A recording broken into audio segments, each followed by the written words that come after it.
Welcome to the Health Fix podcast, where health junkies get their weekly fix of tips, tools, and techniques to have limitless energy, sharp minds, and fit physiques for life. Hey health junkies, you might have noticed that I have 2 podcasts coming out a week right now, and I've chosen to do this for a little while, see how it goes. Wednesdays will be me interviewing some friends of mine, but also some will be just me talking about what I see moving the needle the most as you head into perimenopause, beyond, and just what life looks like as you get older and things to be thinking about. So this is for anyone who's in their mid to late 30s and beyond and just wanting a little bit of some inspiration and someone to help you just change your thought process. When you're feeling crappy and things just aren't going your way, I got your back. So, stay tuned for more Wednesdays just like this one. Hey health junkies, on this episode of the Health Fix podcast, I'm interviewing a pal of mine, Jack Lelko. I got to meet him actually because he was coming to see me for acupuncture, but over time we became friends, and he is the author of the book Christmas Bitch. But not only that, he's a mathematics professor, he's also a yoga instructor, and he's a power lifter like me. And so we've had a lot to talk about over the years. And during those acupuncture treatments, we actually talked a lot about his idea for this book. And so over the last few years, I got to see him develop, not only as a person, but also the creation of the Christmas Bitch book. And here's the crazy thing. This podcast, yes, it's about his book because I want folks to look at it. It's like a spicy version of a Hallmark movie. It has a good ending, but it's not your like cookie cutter Hallmark movie. It is a great book with a great message. And here's the thing.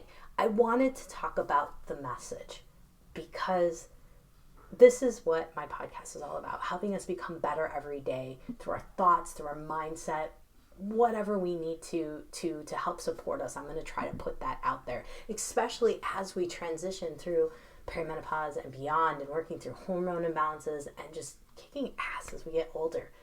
So here's the thing. Jack's whole MO through this book is giving you the concept that life can be a little chaotic when you're trying to reach your goals. And it's a learning process. And part of that learning process to help you become your authentic self sometimes is a little messy, and sometimes there's some folks that you may not like so much because of maybe something they told you, something they did, but maybe they could be that angel that helps you to get where you are today. So Jack's book talks a lot about these things. It's woven into the book, and it's a really fabulous book. And I wanted to share it with you. And I also wanted to share his message with you because Jack's been through some ups and downs like all of us, and also the fact that he's a real person. I know him well, and that's why I wanted to bring him on too. And hey, let's just jump in the podcast so you can get to meet Jack. Hey health junkies, welcome to another episode of the Health Fix. I'm your host, Dr. Jannine Krause, and on today's episode, oh my goodness, I've been so excited to talk about this one. I have Jack Lelko on, and we're going to be talking about his book, The Christmas Bitch. If you haven't seen my IG posts on this, you guys are missing out because I've been kind of putting out a little things here and there on it, but it's going to be also one of my Christmas readings and also putting it into the whole list I've got for you guys for what you should be buying on Black Friday. So Jack, welcome to the Health Fix podcast. Thank you for having me. So Jack, you guys, and I have been talking for a long time because I am his acupuncturist. And I started hearing about this book before it even had a name, and then was like kind of going through the whole thing with him. And I felt like when I was reading the book, I'm like, this is what he was talking about. And so anyways, guys, we're gonna go through that. We're gonna preview all the little things and not tell you too much. I gotta watch myself. Jack's gonna keep me accountable for not telling you guys too much about what's up here. But oh my goodness. So Jack, you've been writing since you were single digits. And so does that mean like were you writing on like crayon on your parents' walls or like 2-3 years old, like writing little like stories? Tell us the scoop. When did you I think like one of the first things that I remember writing, so I have one of my best friends, like I've known since I was 6 years old. And we had begun to like kind of like almost like implant ourselves into different fairy tales. So I remember like we were on a train ride to Chicago for like the Taste of Chicago one summer, and I had like a tiny little notebook, and I started to write like a retelling of Rapunzel, and I was putting myself and my two other friends in there as characters. And I don't remember how long ago that was. Maybe it was like 8 or 9. But yeah, so like I remember writing on the wall once. I signed my name like we went under the daybed, so like no one knew, but I remember like writing my name on the wall like in pencil. So I mean, it wasn't like I defaced anything really. So, but yeah, yeah. So there was writing on the wall. Oh. Literally. There you go. Now here's the thing. Who was it? Was it the Lord of the Rings gal that wrote all of her books while commuting to her job in New York City or something? I don't know. I was thinking about that when you said that. Like I used to commute to Chicago, guys. Just so you know, Jack and I both are from Illinois, so we also have that bond as well. Mm-hmm. And I used to commute to Chicago to work, and I would see people writing and typing, and I'd always wonder like, who's doing it for fun, who's actually working, what's their story. There's just something about a train and writing. So obviously that's where you got your start. You got the pencil on the wall, then we've got some Rapunzel and Jack in it, and now we've come kind of full circle, if you will, in terms of the writing. I couldn't help but really see in the book Christmas Witch how much of the underlying theme that you're putting in terms of how becoming yourself or being your authentic self has a little chaos. And sometimes there's some people that don't necessarily like you along the way. Now, where did this theme come from? Did you kind of start weaving it in and out? How did it come to you? I think it was an accident. So the story itself ended up being a challenge that my brother had posed to me, and not necessarily like you should write and publish a book, but at that point I had written a different novel that has not seen the light of day because I wrote it when I was 22, and when you read through it, I was a very angsty 22-year-old. So I have to go through and temper it now that I'm almost 40. But I remember reading an article in the Chicago Tribune, and it was saying something about how Christmas movies aren't actually being produced as much because they're not box office, I guess, draw-ins.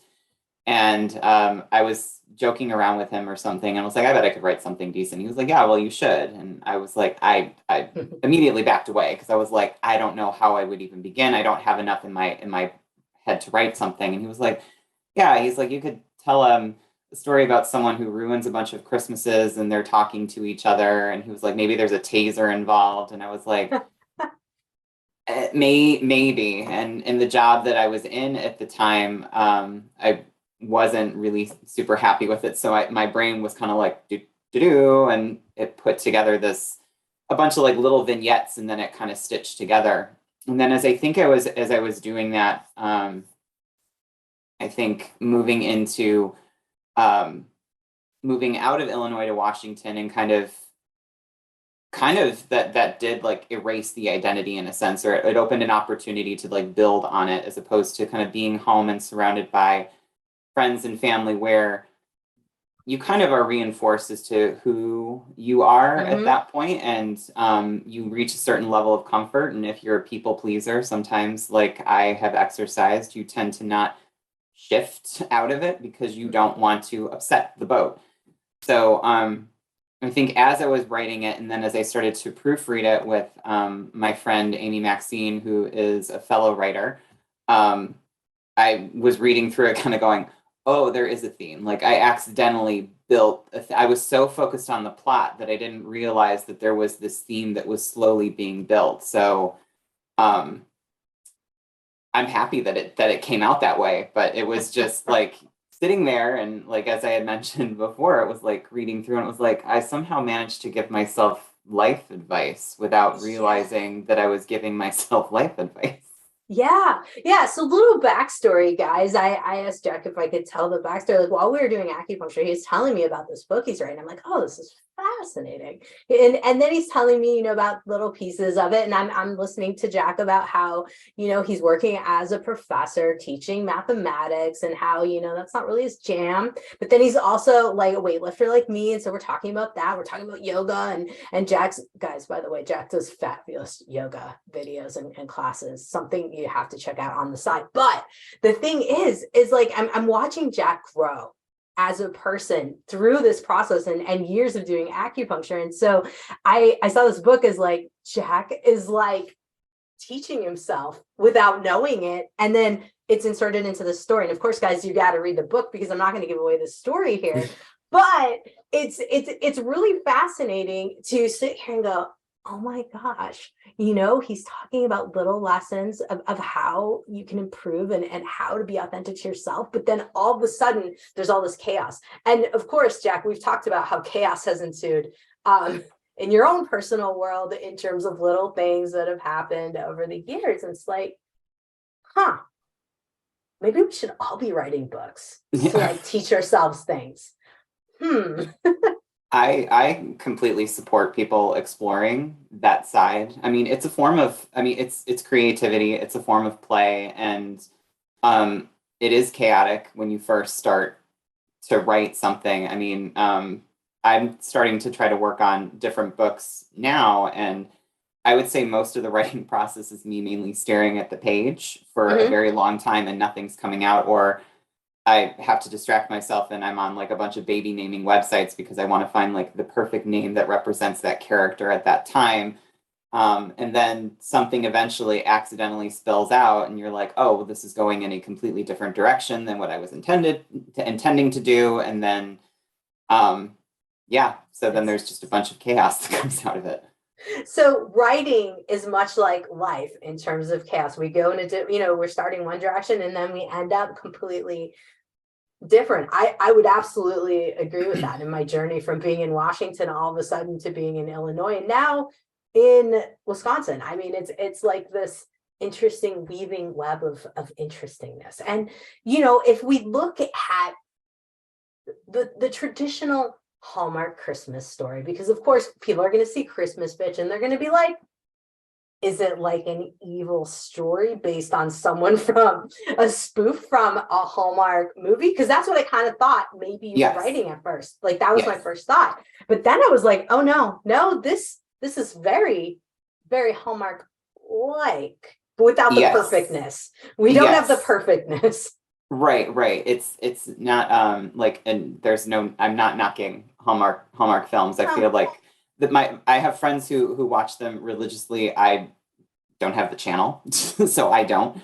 But I know that they're definitely a source of comfort for individuals. I mean, there's the constant joke that it's just in a different setting, but it's the same plot and it's the same characters. But I definitely pulled from, I guess, like how to say it. I had like hijinks and chaos in there, but it was never to the point where I was kind of like coming down on the holiday or like trying to ruin it for people. Where I've seen like other films and other kind of spoofs where it really just highlights the dysfunction and almost like kind of makes you feel like bad about the holiday. Yeah. No, I'm going to give this away for the folks. And I think this is all I'm going to say in terms of it's a feel good book. It's not a book where you're going to be like, oh, she is a bitch and that was terrible. And like, wow, like it's not disturbing.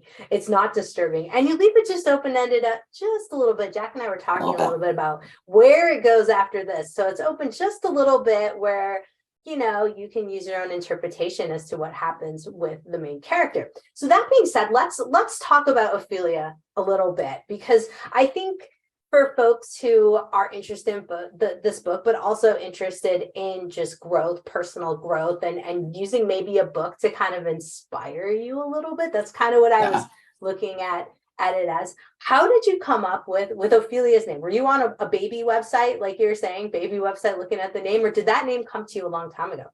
I think that one came about, I think from a Simpsons episode when they were making fun of Hamlet. And there's one part where Lisa is playing Ophelia, and she basically just is watching all the chaos kind of ensue around her, and she's like, no one out crazies Ophelia, and she starts dancing on the table, kicking food off all over the place, and then jumps out of the castle window. And it was like, well, the name just kind of stuck, and it wasn't necessarily to say like my character was going to be like crazy and chaotic, but I mean, she ended up kind of being that, more calculated, but I just essentially liked the name, and I forget what the name Ophelia means, but it's kind of fitting for the character in the long run. But yeah. Well, I like the name. It's a unique name. And Yes. I think it kind of, for something a little bit, let's put it this way. When you're reading the book, and I don't know if everyone will feel this way, but I kind of felt like you go back in time a little bit towards there's modern stuff, of course, popped in there, but you also kind of feel like you're back a little bit in olden times, but not like the 1700s, or this isn't a Victorian book, guys. That's not what I'm trying to say. It just feels like, I don't know, the name's kind of old school, and it fits the angelic concept that we've got in the book, and I like that. So let's talk about the town, because you have some fun names for the different places in town that make me laugh. So first and foremost, the coffee shop is one that I was like, that is hilarious. But before we get to coffee shop, we got to talk about the main town, because you told me in one of our acupuncture sessions what it meant. And I was like, oh, cool. So Nolag, right? Yeah, Nullock. Okay, Nolag. Okay. We have to have a verb. I know. I should have put a pronunciation within the book. Yep, that, and we also were talking about the recipes. You guys, by the way, Jack has like a little knack for cooking, and sometimes on Instagram he posts his stuff he makes. Delicious. And the cookies that Ophelia's sister makes. Oh my gosh. I'd like the recipes. So let's go back to Nolag though, because I digress at this moment. Where did you come up with the name? Tell us the story you told me in the office, because I think folks would love to hear that. Oh, okay. I think mine basically for that one, I was just on Google Translate, and I was looking for like Christmas or angel or something like that, but I was like, I'll use a different language, and I ended up settling on Gaelic, and I believe it's Gaelic. So Nullag is Gaelic for, I believe it's either angel or Christmas. It's been 10 years since I did the search for it, so that's how the name came about. That one was actually that was the easier part, because I think that was when I first started writing. So at that point, I didn't go in with the goal of I'm going to publish this and I'm going to have it out there for public consumption. So it was more or less like I'm just throwing anything in there without fear, because it was just going to be mine at the time. Sure. And see that, guys, without fear. He's just doing it, right? And I think that's part of what I wanted to get out here too, is because you and I had talked, in some of our sessions about, should I do this? Is that a good idea? I don't know, and yeah, I'm always the one to be like, dive in, just do it. Who cares? And you even had that back in the day where you're just like, yeah, let's call it this, and we'll see where it goes. Now, obviously, there's been articles out, like magazines like Sunset and those ones put out there in terms of like the most Hallmarky towns in different areas. And in Wisconsin in particular, I had mentioned the town of Cedarburg because it actually was in an article. And so my husband and I, being the Hallmark movie fans that we are, we were like, let's go see what Cedarburg is like and see if it's very Hallmarky. And when I was reading the book, I was like, oh, it's much like this. But it's also, like, I have to say too, a twist on where we used to live in Colorado and Breckenridge. It's your quintessential ski town, but it has like the cute coffee shop. It has this, it has that. Same thing with Cedarburg. Granted, we don't have a ski resort in Cedarburg, but that's okay. So the coffee shop, back to the coffee shop where the lot, some key points take place in the coffee shop throughout the book. Tell us about the name of the coffee shop. So Beatrice Clark's Caffeine and Bean Coffee Cafe. It's a mouthful, but it is. It was a long one, but I liked it. Those are the names of the different stores and stuff are inspired from watching a television series called Pushing Daisies, because they ended up creating a lot of like creative, like kind of wordy shop names and stuff. So I wanted to emulate that in an effort to keep the setting very lighthearted. But the cafe is kind of like this bigger spot, and they have like a diner. They sell baked goods, which is where one of the characters, Delaney, has begun to like share her recipes in order to promote herself. And then when I think of like a cafe, not that I've necessarily been in one exactly like this, but I think of it being very like hodgepodgey. So it's filled with like overstuffed chairs, but like lawn, wrought iron, like lawn furniture, like so things that I've seen, but never in that space. And then there's like throw pillows everywhere and blankets and stuff like that. So it's supposed to be very cozy and overdone. There's like a big old wooden table that reminded me of a restaurant that I had once gone to when I was down in Chicago. So I liked the idea of like putting all these very like homey things that I had seen throughout life, and I just wanted to dump it all into one spot. And there's kind of the joke of there's ottomans, and one of the waiters is known for tripping over one of them. So that just reminded me of like the opening scene of Dick Van Dyke. So those kinds of like little things in there that were fun to kind of piece together to create this kind of fun cafe. I like that you mentioned the little details, because guys, when you're reading this book, like Jack has the details to the nth degree. You can like visualize what they're wearing. And Ophelia was very into her clothes. And so, and she had very vibrant colors, and Jack would describe these, and I'd be thinking like, I can put myself into that. And I think for a lot of us, part of the book, reading a book, is if we can insert ourselves into the story. And so much part of the coffee shop, I was thinking about, those of you who are listening who are from Tacoma, I was thinking about Jewel Box. I'm like, Jack used to write at Jewel Box. It's like, I wonder how much of this is Jewel Box. And I wonder how much of this, pulling into my head, because we can all think of, like you said, that like overstuffed furniture / over decorated coffee shop. There's one in probably every town that has a coffee shop. I think it's just a coffee shop thing, right? Yes. Absolutely. So I, anyways, was thinking about the details and how you put in the details and how you can imagine yourself kind of inserted in the story. And I started to think to myself, and this might be something interesting for us to talk about, is what character would I be if I was in this book? Would I want to be Delaney, who's making all the delicious cookies and things? Or do I want to be Ophelia, who's helping things just magically happen for people? Yeah, I mean, like, do you want to be a little bit of a chaos maker? Delaney is definitely one character who I would say is more unsure of herself, but still managing to stumble forward with everything that she's trying to pursue.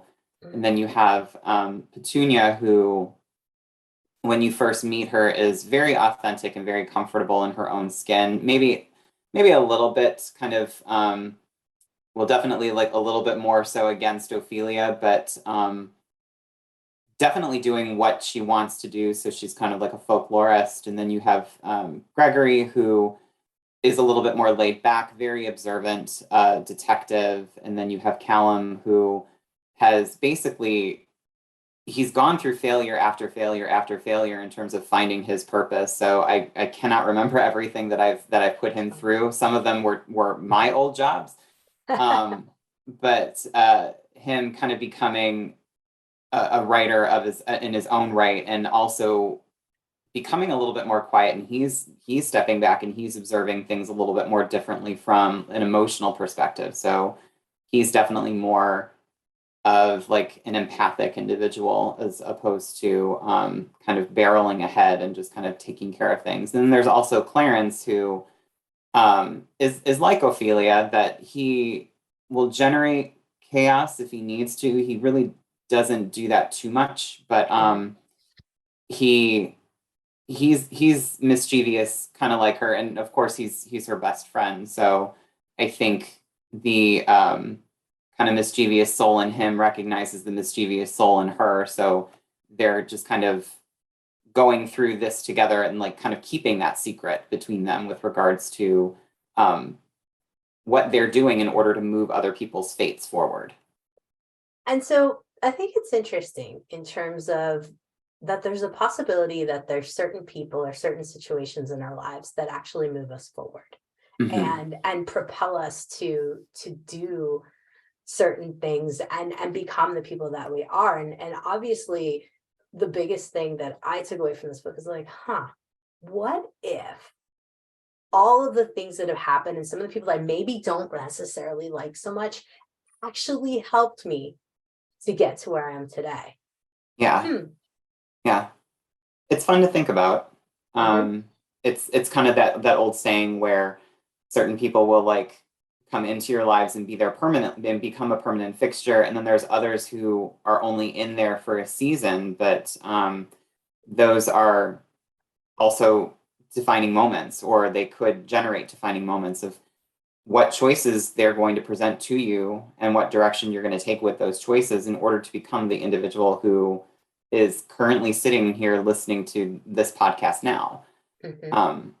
It's kind of fun to think, and I mean, I like to believe that magic exists in some way, shape, or form in this world, and maybe it is not necessarily a lack of free will per se, but it is maybe fate's coming in, kind of saying like, you're going to potentially cross this person's path, and this is the trajectory that you're going to go down, or you're going to have this conversation and someone's going to plant this idea. Are you going to pick it up and do something with it? Or are you just going to kind of say, well, it was a nice thought and move on? Yeah. No, I mean, we have the beauty of choice, of course. And look, your brother's the one that challenged you to this. How many years ago was that? Because I know you like started 10 years ago, I think, about. So it was around 2012. Wow. So, I mean, yeah, he was like in his early 20s at that point. So it's just funny to kind of see that, like, how things have changed. So just writing it down, because I remember typing out the first chapter like in one night, super excited, because it was like, this is goofy and this is kind of stupid. Like, it wasn't anything that I had usually written before. Most of my stuff in the past has been like darker. So it was kind of a nice change of pace to kind of basically write something that's the equivalent of like a sugar cookie in the shape of a snowflake. And then from there, I moved it into a journal and hand wrote everything out, and then typed it all out, which helped with the editing part of it. And then it sat there for a while because there were certain changes. So like I went back to grad school, and then like I got a new job, and then I moved to do an entirely different job.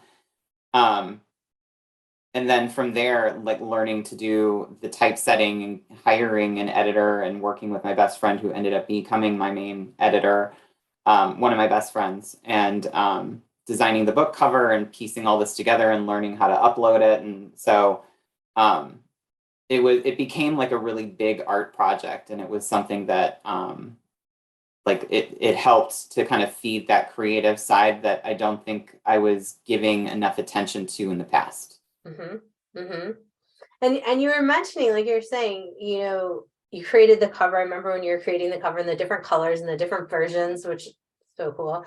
I also remember, like, along the way, there were a couple of times you're like, oh, the hell with this, I don't know. You know, I think it would be great to kind of give folks kind of the journey. Like, first and foremost, the whole idea came out 2012, because I think a lot of people think that books have to be written within the time that their brain kind of is like, oh, I have this idea, I got to do this like right now. And sometimes your best stuff takes years.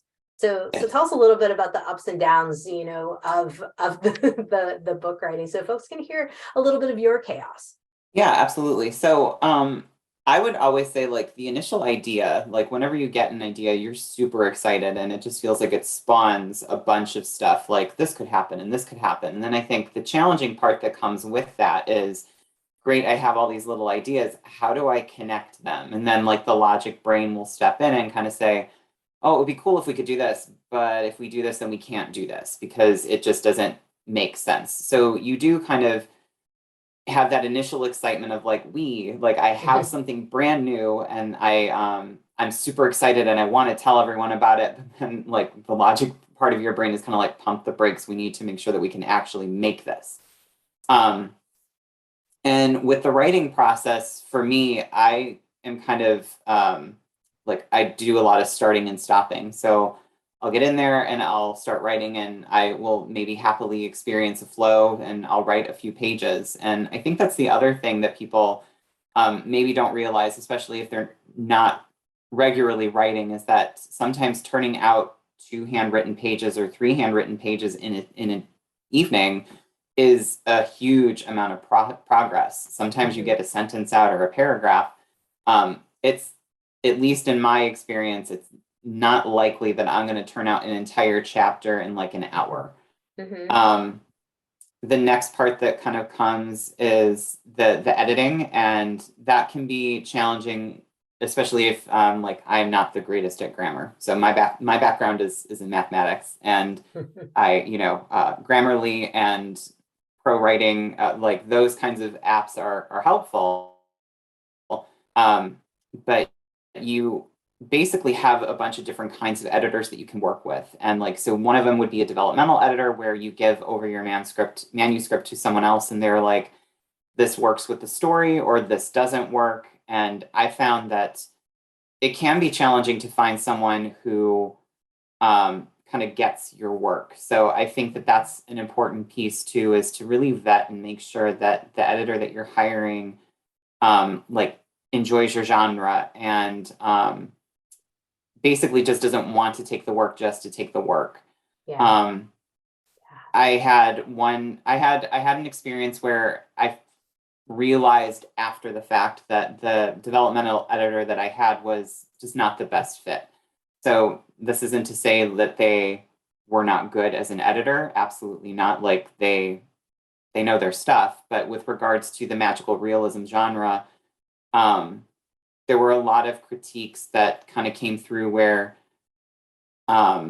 like the book itself has a lot of flashbacks, and I was told by this individual, like, don't do flashbacks, it confuses the reader. And there was something, I guess, within my gut that said, I don't want to change it. I don't want to write this chronologically because I think that it almost kind of wrecks the story, or it doesn't make the story work. So I think the other challenging part that comes with editing as the writer is not letting your ego get in the way. So definitely taking everything that people are giving you and considering it, like not just saying, how dare you attack my brainchild, they're perfect as they are, even though I hired you and paid you to perform the service and to actually offer feedback. But I think there's also, it's a fine line of also coming in and kind of saying, you have to trust your gut in certain regards to kind of say, no, I really believe that the way that I have this written or this plot point that I have really does work. So it's a balancing act. And I think that that's where you can get emotionally drained, because it's like, do I accept it? Do I change it? Do I go somewhere in the middle of the road? So editing is rough. I think after that, like, because I went the self-publishing route, I learned to typeset it. So I did that all in a program called InDesign, and there's so many different YouTube videos and articles out there that will definitely help you make it look very professional. I know that there are some instances in mine where like the words ran together too much, and like I didn't catch it in time, but it was far and in between that I think that happened. But that, honestly, the challenging part was just learning how to begin. But once I got going, like that was my evening, and it actually let me chill out. I could put on a movie, or I could just sit in bed, and I was just typesetting these chapters out, and like with no problem. Wow. And then the book cover, that was just fun. I enjoy working. I enjoyed drawing, and I enjoyed playing around with like the different filters and the different colors and like all the different layers and changing that out. To the point where I was able to transfer that and then carried it over into like my online store and Society6, and like made pillows, and you can make mugs. And so that part was super fun. And then the scary part was then putting everything together, getting the ISBN numbers, and then getting the book registered with the Library of Congress. Like that was really cool, but also it was like, This is legit. yeah, like it's real. It's going to be in the Library of Congress, and there's like an ISBN number, which is essentially, it's social security number, and getting that up on Amazon and Barnes and Noble and Apple. So it's like it feels very legit. And then getting to contact independent bookstores, so like King's Books in Tacoma, they carried it, and another bookstore called Nook and Cranny up in Seattle, they're carrying the book for me as well. So it's really fun when you get to talk to someone and they're like, oh yeah, like I'll order it. And then of course, in my instance, like there's always that initial like uncertainty when they're like, what's the title of your book called? And I'm like, it's a natural question and I understand why you're asking it. And I'm like, I'm about to tell you. I'm just worried of how you're going to react. And you'll say Christmas, bitch. And well, thankfully, usually they're like, oh, nice, I love the title. Because there have been a couple times where I had a line editor who had gone through and they were like, I don't understand the title. I don't know if you should use this. And it's like, well, I'm gonna stick with it. Like it makes sense to me. And I mean, in some instances I can understand that it's a little jarring to see, but I mean, really go down the self-help aisle of any bookstore and there's going to be so many expletives in those book titles. So I'm like, I think that like my book is kind of self-help-ish. So I'm like, I think I'm keeping good company amongst the all the other expletive books for that are in the self-help section. I mean, I think the title's perfect. It draws people in too, It and it gets people wondering like, what is this book about? It's I think it's totally fine for and it also is like awesome because you got like you think it's going to be something much different and it turns out to be a really great story and inspiring. And you guys, what Jack just told us right now, his whole process of getting the book, I mean, it's to come to fruition. It's something that I like to do podcasts on this kind of stuff to help inspire folks, because I think so many people, this applies to anything, not just writing a book. This is like getting your health in order. This is like, deciding you're going to go do yoga training, teacher training, deciding you're going to, be a power lifter, whatever, and compete. It's all kind of the same concept. We have these things where it's like, oh, shoot, am I doing the right thing? I don't know. And then, same with the title. Do I want to tell people what I'm doing? Are they going to think weird? It's all can be related into any aspect of life. And really, guys, I wanted you to hear Jack's story because I've been with it for a couple of the years and it's been really fun to hear. And I'm so happy and proud of you, Jack, that the book is out and you did it. And I think this is what I want people to see. Like, actually achieving something does not have to happen overnight. And sometimes there's some patience with the chaos. Absolutely. Yeah. And thank you so much for, opening up your podcast and giving me a chance to share this process and to get to talk about the book a little bit more. It's definitely something that I'm very proud of that I was able to piece together and that I get to share out with people. And it's super interesting to see like where the book is selling. So, I mean, like 20% of my like physical book sales are in France. Interesting. I have no idea what the draw is. Fashion. It's Ophelia's fashion sense. It could be. I mean, it's just funny to like see like going through like the sales report. It was like, okay, like makes sense. Most of them are in the US and it's like, okay, there's a few in Canada. I'm like, I think I know 2 of those sales over there. And then there's like a couple in Poland and then there's one in Germany. And it's like, oh, like I would love to sit down and pick these people's brains to be like, what sold it for you? Yeah. Like what is it? What was it for you? Oh, that's fascinating. Yeah.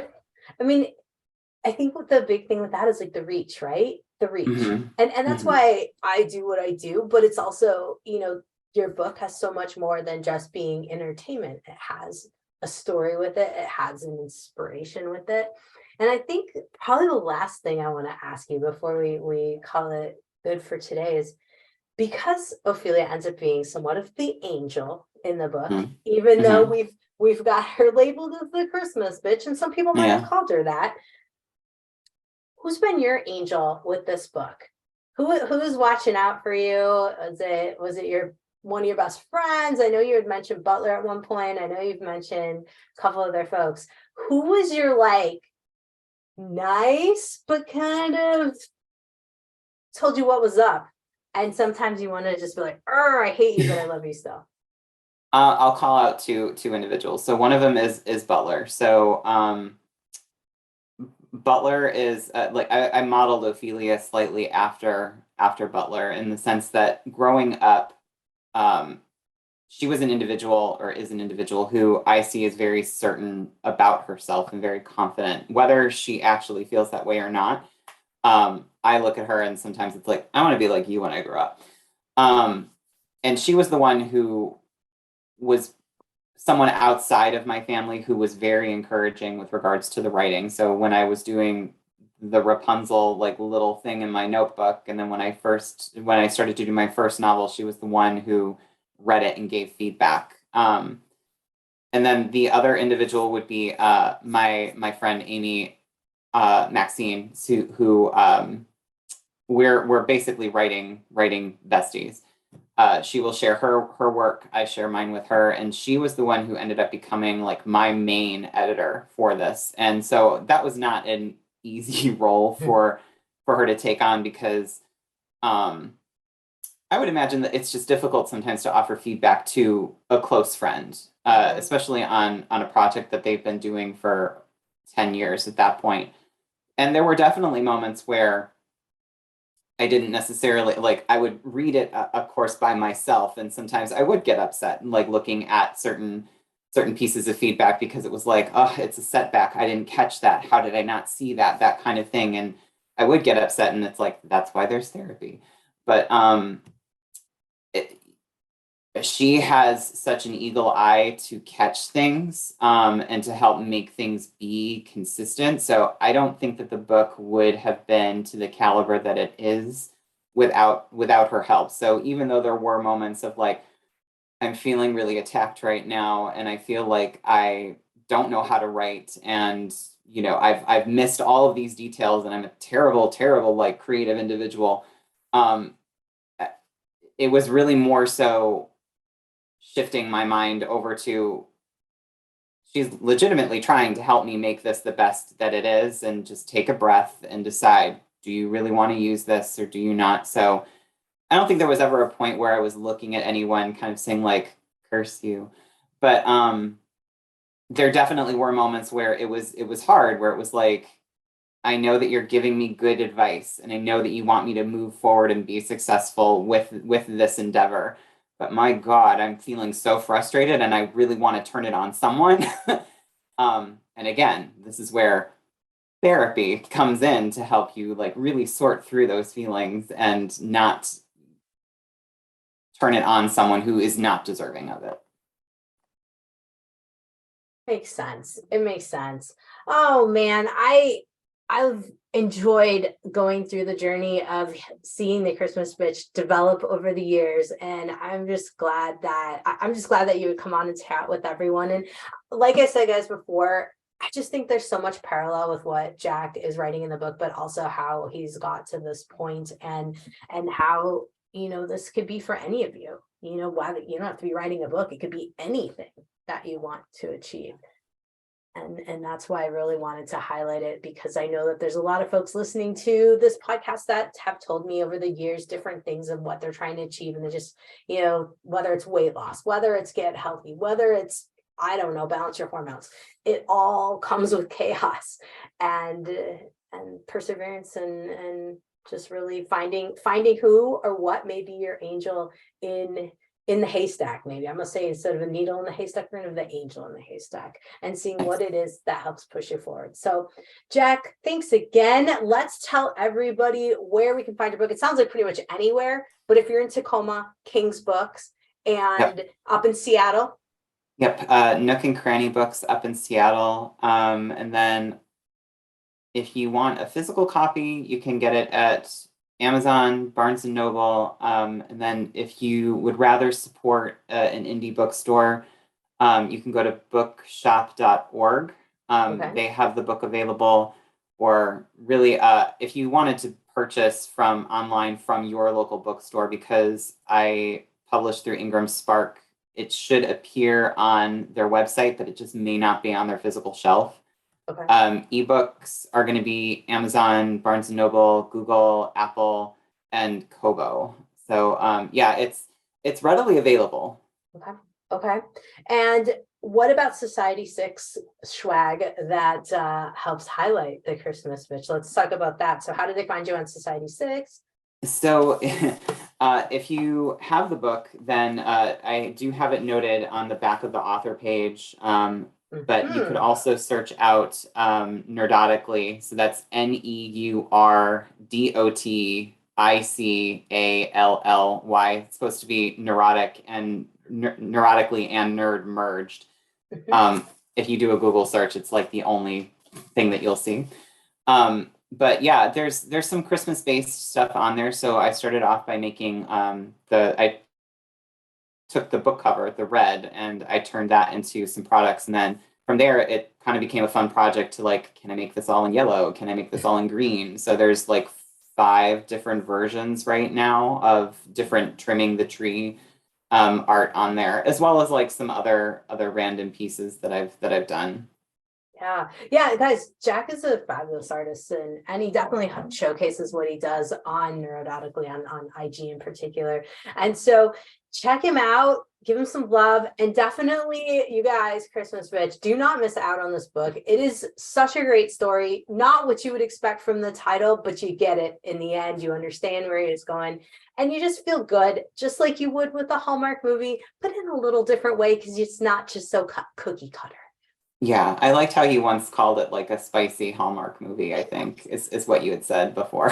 Yeah, it's just got the right amount of spice and the twist, but not the twist like there's that big one fight that the couple get into. It's much better than that. It's much better than that. And are you going to do recipes ever? I do have to ask that, because I was drooling over some of the cookies Delaney was making. And I know we had talked when we'd done some acupuncture before about are you putting the recipes in? Are you not? So might they grace Instagram at some point? At some point, there probably will be. There's currently going to be a blog tour with, I think it's called Bewitching Blog Tours. So essentially, I'm going to do a holiday themed one with, I guess, a bunch of other people in this program. And they require 2 blog posts. So one of them is going to be it's mentioned there's like a vanilla cookie with a white chocolate and nutmeg ganache on half of it. That recipe does exist. I'm not sure where it's going to appear, but once I kind of check to make sure that I'm still able to like post it, I can share it on my website. Awesome. Or on Instagram. And the other blog post that will be going out will be basically like it's a mini flash fiction. So it's like 1,500, 1,600 words. And it focuses on an event that happened in Nullag 100 years prior to the book. Love it. Love it. Oh, Jack, you've given us so much great advice, a little bit of kind of parallel universes here for us to kind of go down. And the book is fabulous. And folks, everybody who's listening, you guys, all this info is going to be at drjkrauseND.com in my show notes. But also stay tuned. If you did not subscribe to my email list, I send out 3 emails a week. And there's going to be the one with my favorites for the Christmas list. And guess what's going to be on it? This book plus Jack's artwork on Society 6. And I mean, cool stuff that you can get for your family, unique stuff if you're looking for that unique gift. So head on over to drjkrauseND.com for more information, and then subscribe so we get more folks learning about the good stuff in life. Jack, always a pleasure. Thank you so much for coming on. Thank you for having me, and thank you to everyone for listening. Hey, fellow health junkie, thanks for listening to the Health Fix podcast. If you enjoyed tuning in, please help support me to get the word out about the podcast. Subscribe, rate, and review, and just get that word out. Thanks again for listening.